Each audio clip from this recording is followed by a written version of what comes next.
Dernière étape de la Grande Odyssée.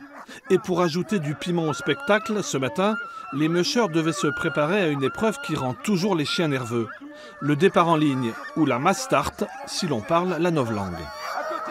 C'est vraiment une étape un petit peu atypique, un petit peu stressante quand même. Je laisse faire les chiens, à faire juste attention aux collisions où des fois quelques chiens peuvent entrer en collision dès que la piste elle s'ouvre. Donc on fait plus attention aux chiens, pas de morsures, pas de blessures et puis après on est parti, quoi.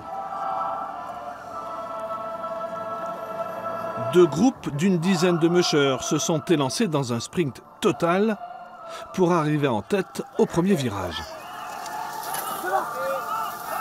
Après un parcours de 42 km sillonné entre les villages au bout de la Haute-Maurienne, avec un passage obligé entre les vieilles pierres de Bonneval-sur-Arc.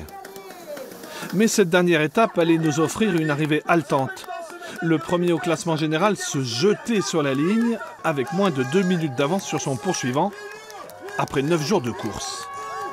Haletante, on vous le disait.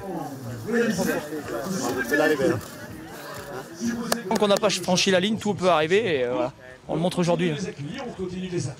Un regard sur tous les 9 derniers jours alors ? Une course super intense avec des super équipages. Je crois que jamais le niveau a été aussi relevé sur la Grande Odyssée. Donc on est d'autant plus content de la remporter. Eh bien voilà, l'édition 2019 tire le rideau sur la 3e victoire de Rémi Coste. Rendez-vous en janvier 2020 pour la 16e édition.